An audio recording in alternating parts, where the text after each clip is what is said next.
പത്തനംതിട്ട മണ്ഡലത്തിൽ തോൽവി മുൻകൂട്ടി കണ്ടാണ് UDF കള്ളവോട്ട് ആരോപണം ഉന്നയിക്കുന്നതെന്ന് LDF സ്ഥാനാർത്ഥി തോമസ് ഐസക്. ആന്റോ ആന്റണിയും അനിൽ ആന്റണിയും തങ്ങൾക്കെതിരെ ഉയർന്ന ആരോപണങ്ങളിൽ മറുപടി നൽകണം.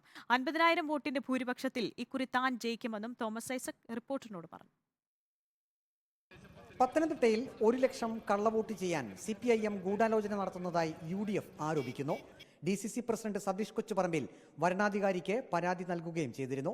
പരാജയ ഭീതി കൊണ്ടാണ് UDF ആരോപണമെന്ന് LDF സ്ഥാനാർത്ഥി തോമസ് ഐസക് മറുപടി നൽകി. ഇതേ പരാജയ ഭീതി എന്ന് വരുന്നതാണ്.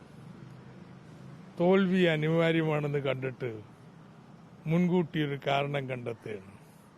മരിച്ചവരുടെ പേര് വോട്ടർ പട്ടികയിൽ നിന്ന് നീക്കുന്നതിനുൾപ്പെടെ കള്ളവോട്ട് തടയാൻ UDFന് ധാരാളം സമയം ലഭിച്ചിരുന്നുവെന്നും തോമസ് ഐസക് പറഞ്ഞു. മാറ്റാനായിട്ട് കോൺഗ്രസ് ഇഷ്ടം പോലെ സമയം കൊടുത്തിരുന്നല്ലോ, അവരൊന്നും ചെയ്തില്ലേ? ഇപ്പോഴാ തെരഞ്ഞെടുപ്പ് ഓർത്തത്? എന്തിനാണ് ഇങ്ങനെയൊക്കെയുള്ള അടിസ്ഥാനരഹിതമായ ആരോപണങ്ങൾ ഉന്നയിക്കുന്നതെന്ന് എനിക്ക് മനസ്സിലാകുന്നില്ല. UDF NDA സ്ഥാനാർത്ഥികൾ ആരോപണം ഉന്നയിച്ച് പരസ്പരം ചെളിവാരി എറിയുകയാണ്. അവരന്യോന്യം ചെളിവാരി എറിയല്ലേ? അപ്പം മിനിമം ഒന്ന് കഴുകിക്കളഞ്ഞിട്ടേ ജനങ്ങളോട് ഈ കാര്യം എന്താണ് നടന്നിട്ടുള്ളതെന്ന് വിശദീകരിക്കാനുള്ള ബാധ്യത രണ്ടുപേർക്കും ഉണ്ട്.